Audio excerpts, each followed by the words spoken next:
Transformer. हमारा target बिल्कुल board पास करना नहीं है। उम्मीद करता हूँ कि बोर्ड पास कर गए हैं सब लोग। तो हमारा टारगेट है इसमें न्यूमेरिकल कैसे सॉल्व करते हैं, इसीलिए बिल्कुल बेसिक बनाया है। तो तुम अभी बस ये ध्यान दो कि न्यूमेरिकल कैसे सॉल्व होगा। मतलब हमारे पास जेईई में नीट में सवाल आ जाता, छूटना नहीं चाहिए, इसलिए ट्रांसफार्मर सवाल आते हैं, ये भी आपको पता है। ट्रांसफार्मर के लिए सबसे बेसिक डायग्राम बनाया है। जैसे बोर्ड के हिसाब से तो डायग्राम बहुत डिजाइन वाला बनता है, ऐसे हम बेसिक समझ रहे हैं न्यूमेरिकल के लिए। ट्रांसफार्मर में आने से पहले थोड़ा सा तुमको मैं एसी और डीसी के बारे में बता दूं। ऐसे इसके बाद वाला जो चैप्टर है वो एसी है, इसके बाद एसी आएगा, ईएमआई हो गया तुम्हारा। जब एसी आएगा तो एसी में तुम ऑल्टरनेटिंग करंट के बारे में खूब सारी बात करते हो। ऑल्टरनेटिंग करंट बोलो तो कैसा करंट? ऐसा करंट जो टाइम के साथ डायरेक्शन भी चेंज हो, मैग्नीट्यूड भी चेंज होता रहे, ऑल्टरनेटिंग करंट बोलते हैं। हमारे घर में जो सप्लाई आती है वो एसी की आती है। एक करंट होता है ऐसा वाला, है ना, कुछ ऐसा, ये एसी है। और एक करंट होता है बिल्कुल खटाक, ये डीसी है। ये तुम एसी की बात करते हो, ये तुम डीसी की बात करते हो।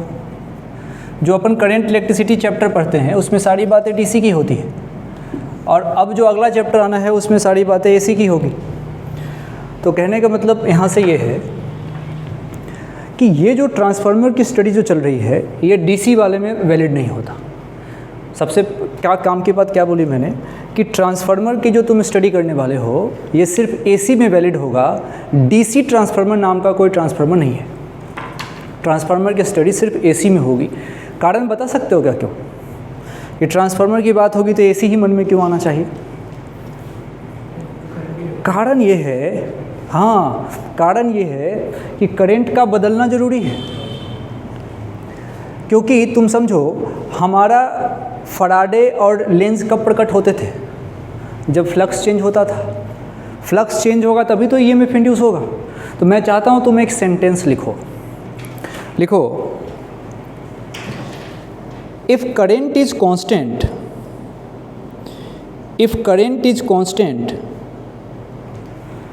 then flux will be constant. If current is constant, then flux will be constant. If current is constant, then flux will be constant. And when flux is constant, induced EMF is zero, because हम क्या जानते हैं formula? E equals to होता है minus का d∅dt। मतलब length कह के गए कि E equals to minus of क्या करोगे तुम? चेंज किसका? फ्लक्स का। कौन सा फ्लक्स? मैग्नेटिक। किसके रिस्पेक्ट में? टाइम के रिस्पेक्ट में। मतलब तुम कहोगे change in magnetic flux with respect to time. इसका मतलब लेंज ने हमसे कहा कि ईएमएफ इंड्यूस होने के लिए फ्लक्स का होना ज़रूरी नहीं है, फ्लक्स में चेंज होना ज़रूरी है। अच्छा, जब करंट कांस्टेंट होगा, जब करंट ही कांस्टेंट हो गया तो फ्लक्स कांस्टेंट हो जाएगा। सही है। इसीलिए डीसी में तो ऐसी बात ही नहीं कर सकते तुम। तो ट्रांसफार्मर की स्टडी कहाँ होगी? एसी में। तो ट्रांसफार्मर की स्टडी चलेगी एसी में, क्योंकि हम चाहते हैं कि इंड्यूस्ड ईएमएफ हमको मिले। अच्छा, अब तुम देखो, गौर से देखो, एक कॉइल यहाँ है, दूसरा कॉइल यहाँ है। मतलब ये कौन सा इंडक्शन होने वाला है? सेल्फ या म्यूचुअल? म्यूचुअल। दो कॉइल होंगे, उसमें से एक का नाम होगा प्राइमरी, दूसरे का नाम होगा सेकेंडरी। प्राइमरी और सेकेंडरी। अच्छा ठीक है, मान लो यहाँ से इनपुट की सप्लाई करी जाए, तो दिस इज़ इनपुट, तो ये हो जाएगा प्राइमरी। यहाँ से तुमको मिलेगा आउटपुट। आउटपुट मतलब एसी चला लो, बल्ब जला लो, तो यहाँ पे आउटपुट का कनेक्शन तुम यहाँ करोगे। ये छोटा सा डायग्राम है, एक बार फटफट बना दो इसको। इनपुट आउटपुट के लिए झटाझट, फिर इसके ऊपर सवाल कर लेंगे। इनपुट मतलब सोर्स कैसा? एसी सोर्स खुद से लिख दो ना, इसमें ऐसा कर दो। यहाँ इनपुट मतलब तुमने यहाँ पे एसी सोर्स की बात करी है भैया, और यहाँ पे तुमको मिलेगा आउटपुट मतलब कुछ भी जला लो, बल्ब जला लो, एसी चला लो, कुछ भी कर लो। इस एसी और इस एसी में अंतर समझते हो ना? हाँ, ऐसा नहीं कि बस क्या बोल रहे बार बार एसी। तो अभी तक की बात क्या हुई है, अभी हम चाहते हैं ट्रांसफार्मर का बेसिक समझना कि ट्रांसफार्मर क्या है। तो ट्रांसफार्मर एक डिवाइस है। अच्छा, मेनली ट्रांसफार्मर करता क्या होगा? मेनली ट्रांसफार्मर वोल्टेज को चेंज कर रहा है। ट्रांसफार्मर तुमने सुना होगा, एक सुना होगा तुमने स्टेप अप और एक सुना होगा स्टेप डाउन। स्टेप अप मतलब वोल्टेज को बढ़ाने वाला और स्टेप डाउन मतलब वोल्टेज को कम करने वाला, है ना। अच्छा, तो यानी कि स्टेप अप ट्रांसफार्मर क्या करेगा? वोल्टेज को बढ़ा देगा, और स्टेप डाउन क्या करेगा? वोल्टेज को कम कर देगा। मतलब जब जब तुम वोल्टेज को चेंज करना चाहते हो तुम ट्रांसफार्मर लगाते हो। अब ज़रा तुम देखो हमारे यहाँ क्या होता है, 11,000 वोल्ट की सप्लाई आती है। जैसे तुम देखते होगे, जैसे तुम अभी जहाँ बैठे हो उसके ठीक पीछे रोड पे रोड के दोनों साइड तुम देखो पोल लगे हैं। एक तरफ तो पोल लगा है जिससे लोगों के घर में कनेक्शन दिया जाता है, और एक रोड के उस पार देखो थोड़ी ऊंचाई पे भी पोल लगा है, वहाँ से किसी के घर में कनेक्शन नहीं गया। क्यों? क्योंकि वो सप्लाई 11,000 वोल्ट की है। ऐसे नहीं कि अरे यार खाली पड़ा हुआ एक खींच लेते हैं इधर। वो सप्लाई कहाँ गई है? ट्रांसफार्मर के पास। उसमें कितने वोल्ट है? 11,000 वोल्ट। और वो सप्लाई कहाँ पहुँची? ट्रांसफार्मर के पास। ट्रांसफार्मर ने उसको क्या किया? स्टेप डाउन, और उसको 220 वोल्ट में कन्वर्ट किया, और उसके 3 फेज बने, और तब इस पार से आया है। फिर तुम जब कनेक्शन तुम्हारे घर में तुमको चाहिए होता है, या फिर तुम अगर चोरी करना चाहते हो, तो भाई चोरी करना चाहते हो तो 220 में से ही चोरी करना। कभी अगर चोर बन गए तो 220 में से चोरी करने, क्योंकि जान है तो जान है। उसमें आप जाएंगे 11,000 वोल्ट के पास जाएंगे, अगर आप तुमने वायर टच किया तो शॉर्ट बहुत ख़तरनाक लगता है। तो अगर आपको लाइट चाहिए और पैसे दे के ईमानदार हैं आप, तो आप 220 की सप्लाई से ही आपके घर में कनेक्शन आता है। बात समझे? ट्रांसफार्मर ने क्या किया? उसको 11,000 वोल्ट को स्टेप डाउन करके 220 में कन्वर्ट किया। एक छोटा सा जुगाड़ हमारे घर में भी होता है, स्टेबलाइजर। वो बड़ा अच्छा है। उसमें जब मर्जी वोल्टेज बढ़ा भी लो, कट वोल्टेज कम कर लो। छोटे थे वो तुमने देखा होगा, अभी तो एसी में लगाते हैं, उसमें तो उतना सिस्टम नहीं। जैसे तुम छोटे रहे होगे, कभी तुम्हारे घर में टीवी चलाने के लिए स्टेबलाइजर का यूज हुआ है क्या? टीवी चलाने के लिए नहीं देखा होगा तुमने। ब्लैक एंड वाइट टीवी देखा है क्या तुमने? ब्लैक एंड वाइट या कलर टीवी गाँव में? हाँ, ब्लैक एंड वाइट तो हो सकता है आपने नहीं देखा हो, कलर टीवी तो देखा होगा। तो जब गांव में शाम में जनरली वोल्टेज कम आता है, अब ऐसा नहीं होता। हमारे गांव में बहुत बढ़िया व्यवस्था है भाई जनरली। अब तो हमारे गांव में तो क्या प्रीपेड कर दिया उन्होंने। प्रीपेड मतलब जैसे रिचार्ज कराते हैं मोबाइल में, पैसा दो बिजली देंगे, आप भी ऐसा करिए। फिर खैर, मतलब वहाँ पे क्या था पहले गांव के समय में, शुरुआत में इनिशियली, कि शाम होते होते वोल्टेज बहुत कम हो जाता था। तो if you want to watch TV then you must have a stabiliser. उसमें क्या होता था कि वोल्टेज कट करके बढ़ाते थे, फिर एक कांटा होता था, उसको 200 पे रखते थे हम ऐसे करके, तब टीवी पे नहीं। अगर मान लो कभी क्या होता पता है, कभी पुराने ज़माने की मूवी में देखने का मौका मिले तुमको, तो उसमें क्या होता था कि अगर वोल्टेज कम हो गया ना, तो पिक्चर मान लो टीवी की साइज़ ऐसी है, कलर टीवी छोटा सा, अगर वोल्टेज कम हो गया ना तो उसके पिक्चर की साइज़ छोटी होती जाती थी। वोल्टेज बढ़ाओगे ए साइज़, और बढ़ाओगे ये साइज़, और बढ़ाओगे ये साइज़, अब ठीक है। ऐसा होता था। अब ये चीज़ तुमने देखी नहीं होगी, बट यू कैन फील कि हाँ कुछ ऐसा। इसका मतलब ये है कि बड़ा अच्छा जुगाड़ था हमारे घर में। जब वोल्टेज कम हुआ तो बढ़ा लिया, ज़्यादा हुआ तो कम कर दिया। अच्छा, उसमें एक और सिस्टम था, ऑटो कट। ज़रूरत से ज़्यादा वोल्टेज आ गया तो अपने आप वो लाल जलती थी उसमें लाइट, और लाइट चली जाती थी, उसकी auto cut system. Excess voltage होते ही पहले तो क्या होता था कि when you use TV from that transformer, वो ग्रीन सिग्नल देता था कि हाँ भाई बढ़िया चल रहा है। एकाएक ग्रीन होते होते हमने बढ़ा कर रखा है क्योंकि हमारे घर में वोल्टेज कम था तो सिग्नल था ग्रीन। अच्छा, उसके बाद थोड़ी देर के बाद एकाएक वोल्टेज सप्लाई आ गई ज़्यादा, वो एकाएक लाल हो जाता था, ऑटो कट, टीवी बंद। फिर उसको कम करते थे, फिर ग्रीन पिलाते थे और ऐसे टीवी देखते थे। ये भी एक टाइम हुआ करता था। अब ऐसा नहीं होता जनरली, अब तो ठीक है सब मामला। तो कहने का मतलब ये है, अभी हमारी स्टडी जो एसी ट्रांसफार्मर की चल रही है, मेरे ख्याल से वो गणेश भगवान का गाना बजाएंगे क्या हो? हाँ, जोर से बजाएंगे तब तो फिर कैसे होगा? फिर आज ही है क्या वो विसर्जन? विसर्जन आज नहीं है, कल है।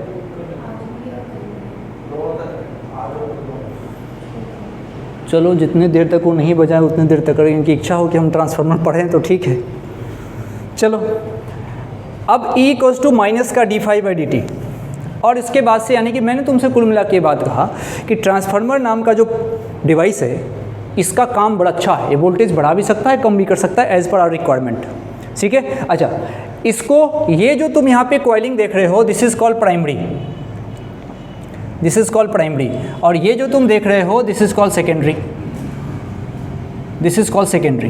Primary secondary, primary secondary, primary secondary, सही है। इसका मतलब एक चीज़ मेरे दिमाग में आ रही है बात की, ओ इनपुट सप्लाई की जहाँ तक बात है, जो मैं सप्लाई की बात करूँगा, सप्लाई मतलब किसकी बात चलेगी, प्राइमरी की, और जो मुझे आउटपुट मिलेगा वो कहाँ मिलेगा, सेकेंडरी में। तो सप्लाई मतलब प्राइमरी कॉइल, और आउटपुट जो तुमको चाहिए that is the secondary coil. ठीक है, इतना ठीक है। तो बस इसको हटाओ और फिर आगे इसकी बात यहाँ पे समझते हैं तरीके से। ट्रांसफार्मर से क्वेश्चन पूछे जाते हैं तो तुम इसको आराम से इसको चाहो तो कर सकते हो, कोई दिक्कत वाली बात नहीं है। हाँ, एसी ही है ट्रांसफार्मर में, डीसी से तो कहीं, डीसी से फर्स्ट वाले बॉक्स में जहाँ से ट्रांसफार्मर में आता है, हाँ वो भी तो एसी है, हर जगह एसी है। सप्लाई मतलब एसी, जितने वायर देख रहे हैं आप दुनिया में सब एसी है भाई। डीसी मतलब बैटरी के अंदर जो कहानी है, बैटरी छोटा मोटा चार्ज होता है डीसी, डीसी मतलब बैटरी के अंदर की कहानी। जो भी तुम देख रहे हो दैट इज़ ऑल्टरनेटिंग करंट।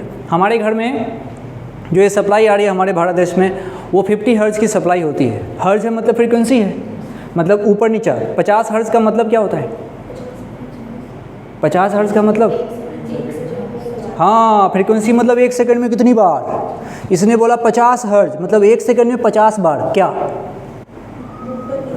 ये ऊपर नीचे मतलब ऑन ऑफ हो रहा है। मतलब ये जो रोशनी तुम देख रहे हो ट्यूब की, एलईडी की, ये 1 सेकंड में 50 बार जल भी रहा है, 50 बार बंद हो रहा है। और हमारी आंखों की उतनी औकात नहीं है कि इतनी चीज़ को जज कर सके। नहीं तो सोचो ये बिल्कुल कांस्टेंट नहीं है, ये 1 सेकंड में 50 बार ऑन और 50 बार ऑफ हो रहा है। ये तो 50 हर्ट्ज़ का मतलब है, समझ रहे हो। तो ये होती है ऐसी सप्लाई जो हमारे यहाँ आती है वो। चलो खैर, काम की बात पे पहुँच, एक काम की बात थी भाई, डोमेस्टिक सप्लाई 50 हर्ट्ज़ का फील्ड समझ गया। हाँ, अब देखो छोटे छोटे मैं तुमको डाटा देके इस पे सवाल कराता हूँ। सबसे पहले मुझे ये समझा दो कि क्या ट्रांसफार्मर डीसी पर काम करेगा, तो जवाब है नहीं, बिल्कुल नहीं, कतई नहीं। फिर मैं तुमसे पूछता हूँ ट्रांसफार्मर किस फिनोमेना पे बेस्ड है, तो तुम कहोगे म्यूचुअल इंडक्शन पे, बहुत बढ़िया। ट्रांसफार्मर से क्या हम सिर्फ वोल्टेज को बढ़ा सकते हैं, नहीं, कम भी कर सकते हैं, डिपेंड करता है कि हमारा मूड कैसा है। ठीक है, ओके। अब मैं तुमको पूछता हूँ कि बताओ ट्रांसफार्मर एसी में ही क्यों काम करेगा, डीसी में क्यों नहीं काम करेगा। क्योंकि एसी में हाँ करंट कांस्टेंट होता है, करंट कांस्टेंट होने के चक्कर में फ्लक्स कांस्टेंट हो गया, और हमको फ्लक्स कांस्टेंट नहीं रखना है क्योंकि हम चाहते हैं लेंज और फराडे प्रकट हों, उनके लिए फ्लक्स में चेंज करना होगा, तभी तो ईएमएफ इंड्यूस होगा। पैटर्न आपको याद है, flux change, EMF induce, current produce. अब एक चीज़ मुझे बताओ, सही से बताओ,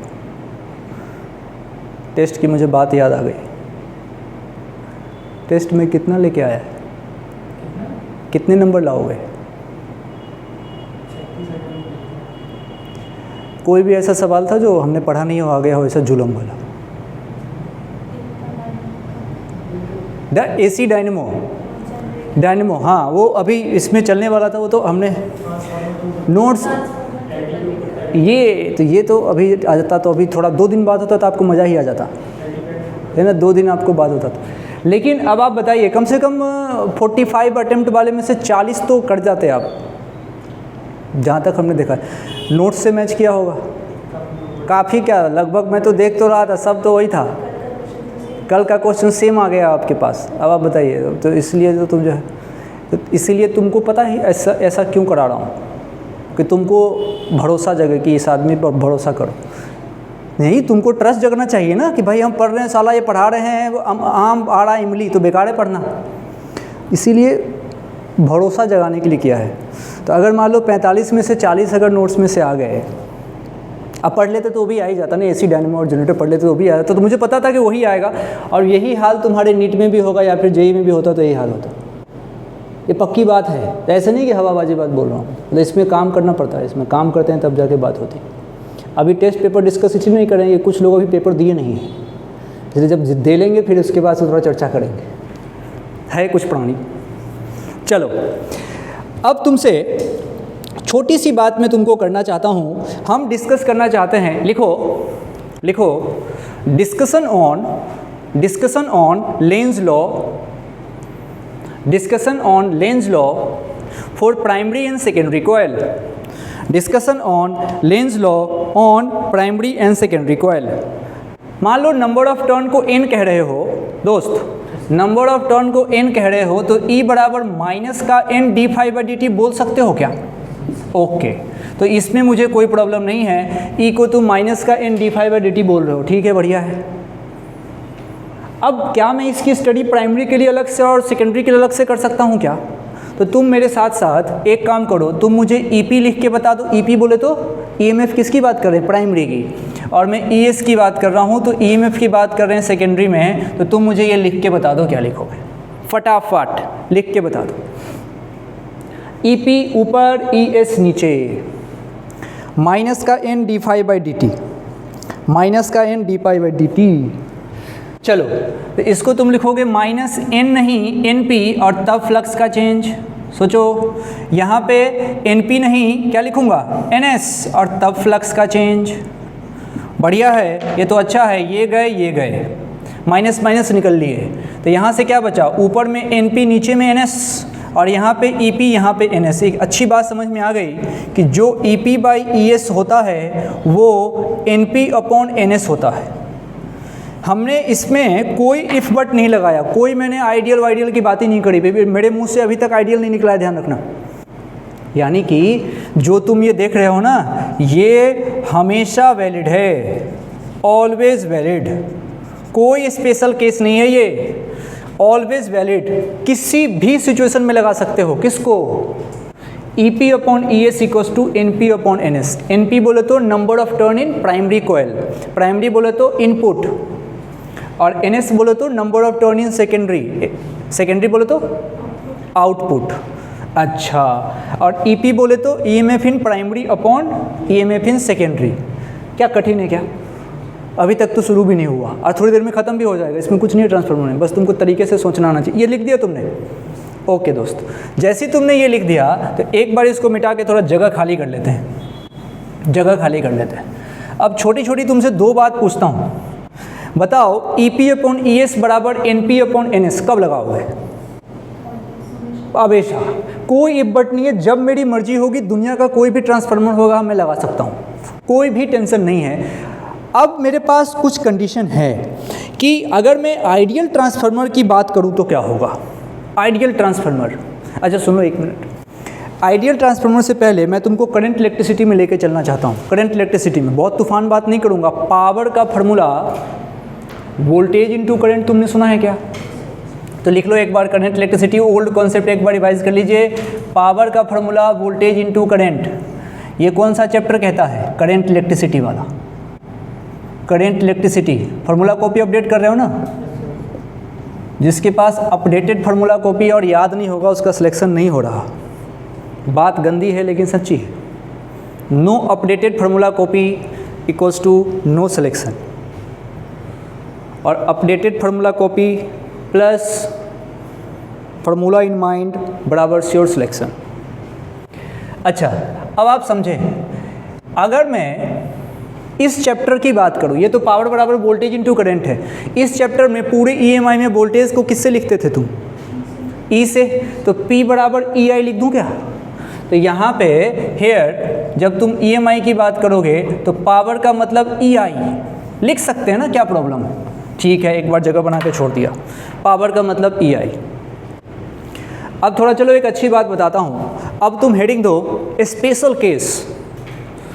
स्पेशल केस आज का काम ज़्यादा है नहीं, आज ट्रांसफार्मर पढ़ना है, बड़ा इजी काम है।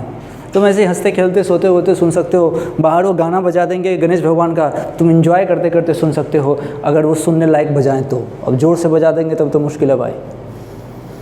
हाँ, तो अब तुम सुनना, अगर हमने कहा कि भाई पावर के लिए तो E इंटू आई, इसमें कोई समस्या नहीं। मैंने कहा स्पेशल केस, लिखो ideal transformer. Ideal transformer, ideal transformer का मतलब होता है, क्या होता है आइडियल ट्रांसफार्मर? बोले तो ये बोल सकते हैं बिल्कुल। तो यानी कि पावर कांस्टेंट रहना चाहिए, जितना पावर इनपुट उतना ही पावर आउटपुट, तभी तो हुआ आइडियल। आइडियल लिखो, पहली बात पॉइंट में लिखो, पहला आइडियल ट्रांसफार्मर, पहली बात power equals to constant, power equals to constant. अब कोई चीज़ कांस्टेंट हो तो अभी और बाद में सेम चीज़ है, मतलब जो दिया वो मिला। Input power equals to output power लिख दो। आइडियल ट्रांसफार्मर की बात हो रही है तो मैंने कहा अगर ट्रांसफार्मर हमारा आइडियल है, आइडियल ट्रांसफार्मर, तो मैंने कहा कि भाई पावर इनपुट बराबर पावर आउटपुट। ये लिखने की बात तभी हुई जब मैं ये समझता हूँ कि पावर इक्वल्स टू कांस्टेंट होता है, पावर इनपुट बराबर पावर आउटपुट। अब देखो यहाँ से एक अच्छी बात समझ में आ रही है। मैं तो कहता हूँ कि भाई पावर का मतलब है E इंटू आई और इनपुट का मतलब प्राइमरी।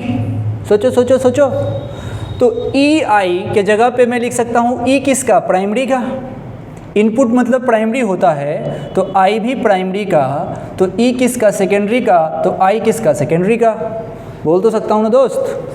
तो ई पी आई पी बराबर E S I S. E P क्या है, ई एम एफ प्राइमरी क्या, आई पी क्या है, करंट प्राइमरी का, ई एस क्या है, ई एम एफ सेकेंडरी का, और आई एस क्या है, करंट सेकेंडरी का। दोस्त तो अब तुम बताओ E P upon E S की वैल्यू बता दो ईमानदारी से। I S upon I P, देखो देखो ये आ गया हमारे पास I S upon I P, I S upon I P. ये ऑलवेज वैलिड है, ठीक है? नहीं है। कब वैलिड है? Only for ideal transformer, only for ideal transformer, only for ideal तुम पूरा लिखना भाई, ओनली फॉर आइडियल ट्रांसफार्मर। फॉर्मूले वाली कॉपी में चीज़ों को लिखो लेकिन इज्जत के साथ। अनाप शनाप तरीके से बस फॉर्मूले लिख के आ जाओगे तो फिर तुम्हारे ही समझ में नहीं आएगा। अब आ जाओ, एक रिलेशन लिखता हूँ, तुम बताना कब वैलिड होगा वो। एक रिलेशन लिखता हूँ, मैं लिखता हूँ भाई साहब E P upon E S equals to लिखता हूँ N P upon N S equals to लिखता हूँ I S upon I P. ये लिख दिया, मैंने मन किया।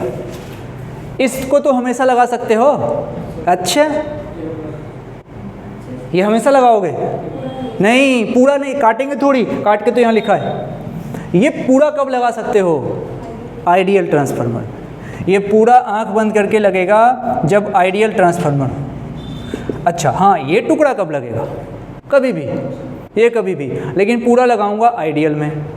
तो बुद्धि में चीज़ें सेट होनी चाहिए कि अच्छा शुरुआत में तो हमने आइडियल पे बात ही नहीं करी थी। शुरुआत में तो हमने किसको बुलाया था? लेंज को। तो लेंज ने कहा था E इक्वल्स टू माइनस का N D phi by D T. तो उसके अकॉर्डिंग हमने टर्न वाला जो रेशियो निकाला है, टर्न वाला रेशियो हमेशा चलेगा। लेकिन करंट की बात तो होती है जब पावर की बात होती है। तो करंट वाली बात जब आई थी, जब E P by E S equals to I S upon I P जब हमारा आया था, वो सिर्फ और सिर्फ आइडियल के लिए वैलिड है। ये बात अगर अपने को पता है तब हमको कहीं से कोई दिक्कत वाली बात नहीं है। एक सिचुएशन बताता हूँ, तुम बताना कौन सा ट्रांसफार्मर होगा। Input frequency equals to output frequency, बताओ। आइडियल है ना, फ्रीक्वेंसी हो गया, ठीक है। अच्छा ठीक है भाई। अब तुम ट्रांसफार्मर से रिलेटेड क्वेश्चन करने के लिए तैयार हो। अब तुमको मैं 2-3 चीज़ बताता हूँ, थोड़ा सा ऐसे ज्ञान दे देता हूँ आपको। अभी बोल तो दिया था, एक ट्रांसफार्मर होता है ना, इसको बोलते हैं स्टेप अप। तो लिखो step up transformer, step up, step up. Step up मतलब वोल्टेज बढ़ाने वाला, वोल्टेज बढ़ाने वाला। अच्छा देखो, वोल्टेज बढ़ाने मतलब वोल्टेज बढ़ा के तुमको दे, और जो तुमको देगा वो तो सेकेंडरी है। सोचो सोचो सोचो, स्टेप अप मतलब वोल्टेज बढ़ाने वाला और बढ़ा के तुमको दे। जब तुमको दे तो मतलब सेकेंडरी है। सेकेंडरी है मतलब ई एस ज़्यादा होना चाहिए। स्टेप अप ट्रांसफार्मर का मतलब किसमें? सेकेंडरी में वोल्टेज ज़्यादा होना चाहिए। और सेकेंडरी में जो वोल्टेज होता है उसको ई एस नहीं बोलते हो क्या? यानी कि अगर किसी आदमी ने कहा कि भाई साहब स्टेप अप ट्रांसफार्मर क्या होता है, तो तुम कहोगे भाई स्टेप अप ट्रांसफार्मर वही होता है जो मुझे वोल्टेज बढ़ा के दे, मुझे दे, मतलब आउटपुट वो ज़्यादा दे। जब वो आउटपुट ज़्यादा दे तो आउटपुट तो मुझे सेकेंडरी से मिलता है। अच्छा, और यहाँ पे वोल्टेज को ई से लिखते हैं, इसका मतलब ई एस मेरा ज़्यादा होना चाहिए ई पी से। ये कहलाता है स्टेप अप, स्टेप अप। अब इसके ऊपर वो छोटी मोटी बातें हमसे पूछते हैं, नंबर ऑफ टर्न से रिलेटेड बातें पूछते हैं, नंबर ऑफ टर्न से, इसको दबाओ किसी, नंबर ऑफ टर्न से रिलेटेड बात पूछते हैं।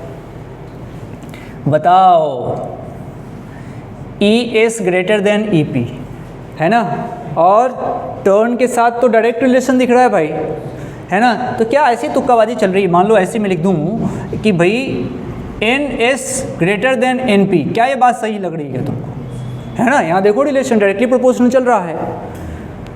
इसका मतलब एक चीज़ मैं समझ गया, ओ कैसे पता चलेगा कि मेरा ट्रांसफार्मर स्टेप अप है।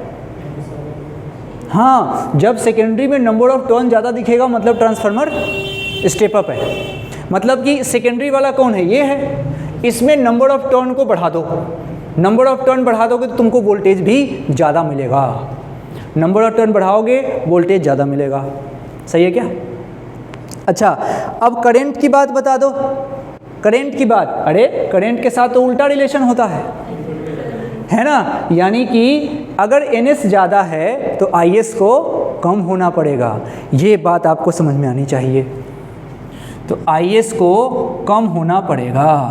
अरे उल्टा चलता है कि नहीं, देखो यहाँ P है, यहाँ S आया ना, तो अगर तुम्हारा NS ज़्यादा है तो IS को कम होना पड़ेगा। आँखों, दिमागों, सबको साथ रखो, उड़ तो नहीं रहा। अब स्टेप डाउन खुद से लिख दोगे क्या? ठीक, पलट दो, स्टेप डाउन में, स्टेप डाउन में लिख देना EP ज़्यादा मतलब NP ज़्यादा मतलब IS ज़्यादा। स्टेप डाउन खुद से लिखिए, स्टेप डाउन EP ज़्यादा मतलब NP ज़्यादा मतलब IS ज़्यादा, ज़्यादा ज़्यादा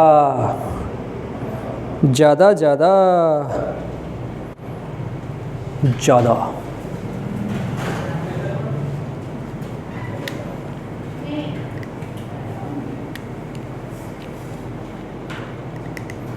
ठीक है। अब देखो मज़े से, हमारे पास अब थोड़ी सी बात इफ़िशियंसी की आती है। ये ट्रांसफार्मर पे जब भी सवाल देते हैं ना, इफ़िशियंसी के अकॉर्डिंग सवाल देते हैं, तो ट्रांसफार्मर की जो बात आएगी उसमें इफ़िशियंसी को साथ लेके चलेंगे। तो लिखो इफ़िशियंसी, ट्रांसफार्मर की इफ़िशियंसी पे थोड़ी चर्चा कर लेते हैं। इफ़िशियंसी को दोस्तों ईटा से लिखते हैं, ईटा। और इफ़िशियंसी से तुम इतने परिचित हो, तुम हमेशा जानते हो इफ़िशियंसी का मतलब आउटपुट अपॉन इनपुट। अच्छा, अगर पढ़े लिखे टाइप बोले हैं तो यहाँ बात पावर की चल रही है, तो क्या मैं output power upon input power बोल सकता हूँ क्या यार? तो मैं अगर इफ़िशियंसी की बात करूँगा तो power out upon power in, power out upon power in, power out upon power in, ये इफ़िशियंसी की बात है भाई, power out upon power in. इस पे खूब सवाल मिलेंगे तुमको, इतने सवाल है, मेरे को लगातार क्वेश्चन ही क्वेश्चन दिख रहे हैं इफ़िशियंसी पे, खूब सारे सवाल, खूब सारे सवाल। अगर कोई परसेंटेज पूछे तो कर सकते हो ना, इंटू 100% कर देना। अब देखो मैं थोड़ा सा इसको तोड़ मरोड़ के लिखता हूँ। पावर आउट, आउट मतलब बाहर, पगलाट, आउट मतलब सेकेंडरी, तो इसको P आउट। अब पावर का फॉर्मूला EI, तो क्या मैं सही हूँ क्या? ES IS upon EP IP, EP IP, ये हो गया। कोई सवाल मुझे दिख रहा है, वो कह रहे हैं भाई इफ़िशियंसी को परसेंटेज में बताओ। अरे कोई दिक्कत नहीं है, परसेंटेज इफ़िशियंसी पूछेंगे तो मैं भी यहाँ 100 कर दूंगा और ऐसे कर दूंगा। जनरली परसेंटेज वाले सवाल रहेंगे, तुम उसको अपॉन 100 कर लेना, फिर सॉल्व कर देना, मन खुश हो जाएगा तुम्हारा। अब इतने ही से तुम कोई भी क्वेश्चन करने के लिए तैयार हो, इतने ही से जो बातें तुमको इस पे दिख रही है ना बोर्ड पे, उस पे करने के तैयार हो। एक काम करना, जब फार्मूला कॉपी बनाना तो ये फ़ोटो भी थोड़ा सा बना ही देना। कितना समय लगता है? 2 सेकेंड। और यही सारा खेल हो गया ट्रांसफार्मर का। तो आपके फार्मूले वाले कॉपी का कंटेंट इस पे है, इस फार्मूले वाले कॉपी पे इसको लिख दीजिए। सही है? सवाल करें? चलिए पहला सवाल लिखिए, पहला सवाल लिखिए।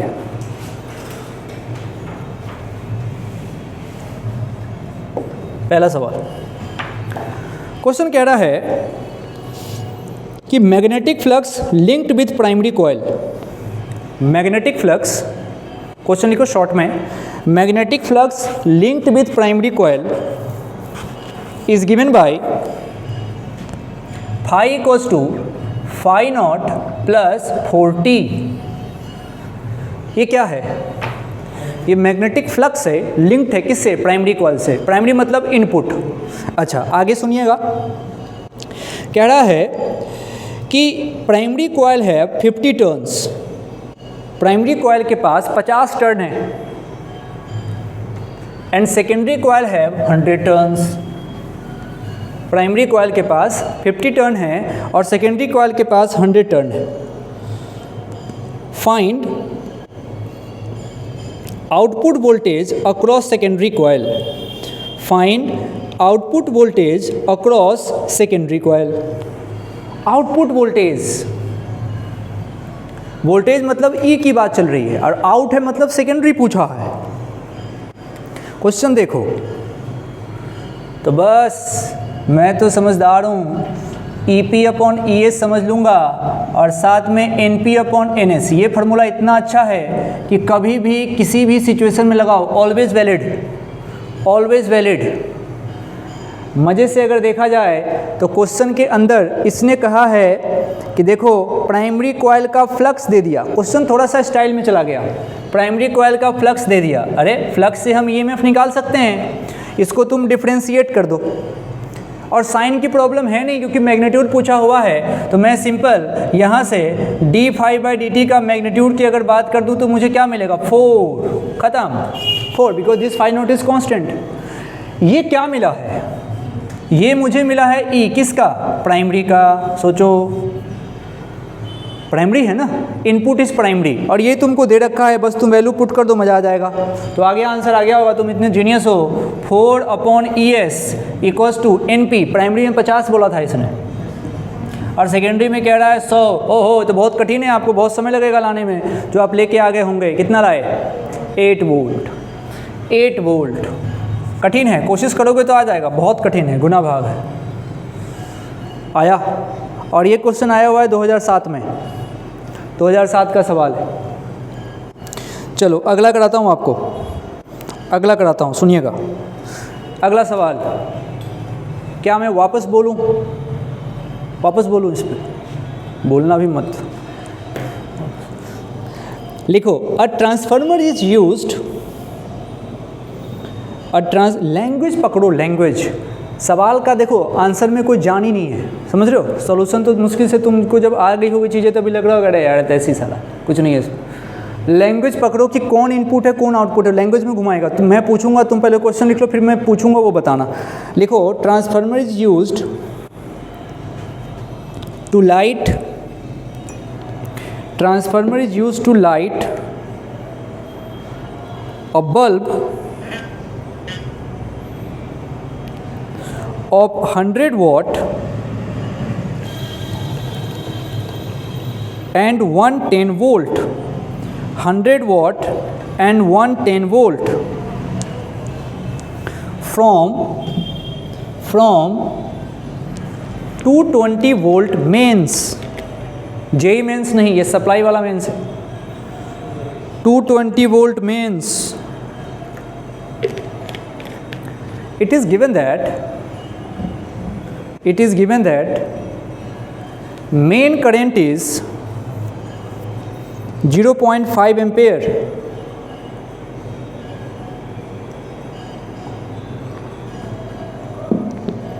Find efficiency of transformer।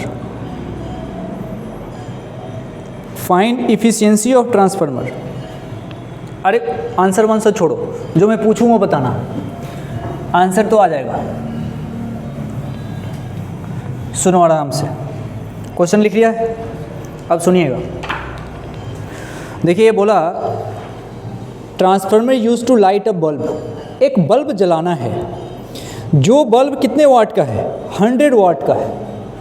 तो ये इनपुट पावर है कि आउटपुट पावर है? आउटपुट है, हमको जलाना है, हमको, हम जलाएंगे मतलब आउटपुट चाहिए अपने को। तो इस क्वेश्चन के अकॉर्डिंग जो P आउट है वो है 100 वाट का। अच्छा सुनना ध्यान से, उस बल्ब का वोल्टेज है 110 वोल्ट। ये आउट है क्या? यस, मतलब ये हमको चाहिए, हम जलाना चाहते हैं, हमारे लिए है, आउटपुट चाहिए मेरे को, वी आउट। वी आउट को ई एस भी तो बोल सकता हूँ यार, आउट मतलब सेकेंडरी। ये कितना है 110 वोल्ट। इतनी बात क्लियर है। फिर आगे जब पढ़े ना तो ये कहता है फ्रॉम 220 वोल्ट मीन्स, मतलब ये तुम सप्लाई दे रहे हो, फ्रॉम मतलब सप्लाई इज गिवन, किसका 220 वोल्ट का, मतलब you are providing the supply of 220 volt means, मतलब वी इन है, वी इन को ई पी बोलते हैं और वो 220 वोल्ट है कि नहीं। अब सुनो आगे, कह रहा है मेन करंट 0.5 एम्पेयर है, मतलब ये कौन है, सप्लाई वाला है, you are providing this supply, मतलब this is again I P बराबर 0.5 एम्पेयर। इतनी बात तो क्वेश्चन के अंदर गिवन है, इतनी बात क्वेश्चन के अंदर गिवन है। अब हमसे ये कह रहे हैं कि बताइए इफ़िशियंसी कितनी है ट्रांसफार्मर की। अरे कोई दिक्कत नहीं, इफ़िशियंसी मतलब होता है ईटा, ईटा इसका मतलब होता है P out upon P in, मतलब इसको तुम पी आउट को लिख सकते हो E S I S upon E P I P. बस फटाफट बता दो, ई एस भी तुमको पता है, आई एस की बात जहाँ तक है, आई एस हम थोड़ा सा निकाल लेंगे।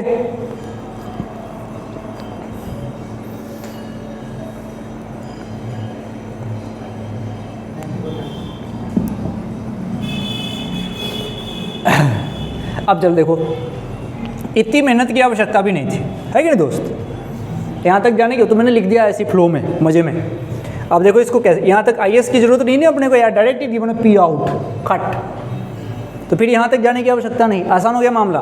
तो देखो ये फटाफट पी आउट तो भैया 100 है अपॉन पी इन, ओहो पी इन मतलब टुकड़ों में बात करनी है अपने को, मतलब E P into I P, इसका मतलब ऊपर में 100, बहुत बढ़िया, और ई पी के जगह पे क्या डालूंगा 220, ओके। उसके बाद आई पी के जगह पे क्या डालूंगा 0.5, आंसर परसेंटेज में पूछेगा तो कर देना इंटू 100। कितना आया इसका आंसर, हाँ मतलब 90%, मतलब ये आ गया 90%, it comes to be 90%। 90% efficiency है किसकी, इस ट्रांसफार्मर की, मतलब 10% एनर्जी लॉस हो गई होगी, अरे गर्मी से लॉस हो गई होगी, साउंड वाउंड प्रोड्यूस हुआ होगा, हीट लॉस हो गया होगा, रेजिस्टेंस भी तो है कोई चीज़, ये गया डिसिपेटेड एनर्जी है, ये आसान है ना मामला। अच्छा मान लो कहीं पे आई एस वाई एस का हिंट देता तो पी आउट नहीं देता, तो फिर उसके हेल्प से निकाल सकते थे, यहाँ तो पी आउट ही दे दिया, तो फिर इसकी ज़रूरत नहीं पड़ी, आसान हो गया काम। सही है, अगला सवाल लिखो। अगला सवाल क्वेश्चन का इसमें क्या करना, देखो ट्रांसफार्मर पे सवाल होंगे ना, तो आप ना गिवन जरूर लिखो, गिवन नहीं लिखोगे तो उलझ जाओगे। ज़्यादा से ज़्यादा देखो इसमें फॉर्मूले हैं नहीं, तो किससे उलझाएगा, लैंग्वेज से, बस और कुछ नहीं कर सकता। इससे देखो अगला सवाल बताता हूँ तुमको, ये 2014 में आया था, 2014 का सवाल है। ये कहते हैं ट्रांसफार्मर की इफ़िशियंसी है 90%, पहले दे दिया कि इफ़िशियंसी ऑफ ट्रांसफार्मर इज़ 90%। अब आपसे कहा जाता है it is working on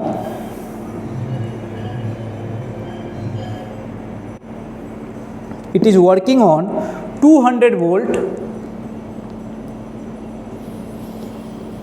and 3 kilowatt power.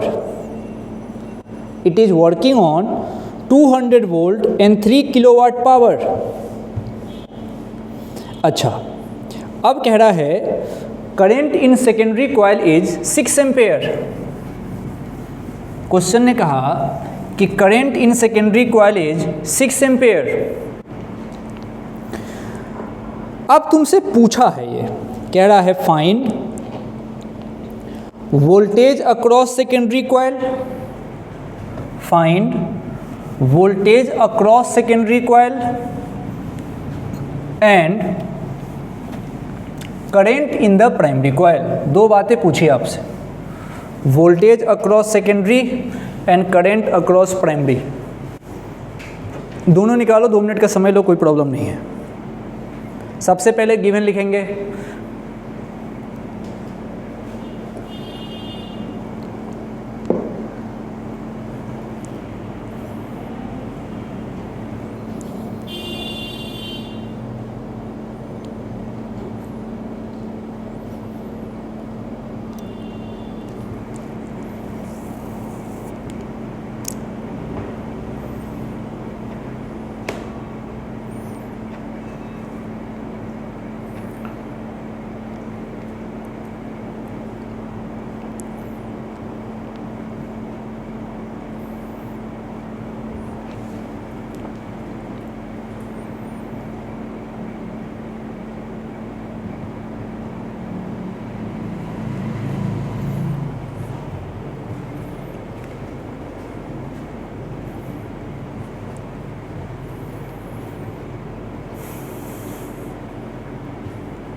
चलो मैच करो मेरे से, देखो पहले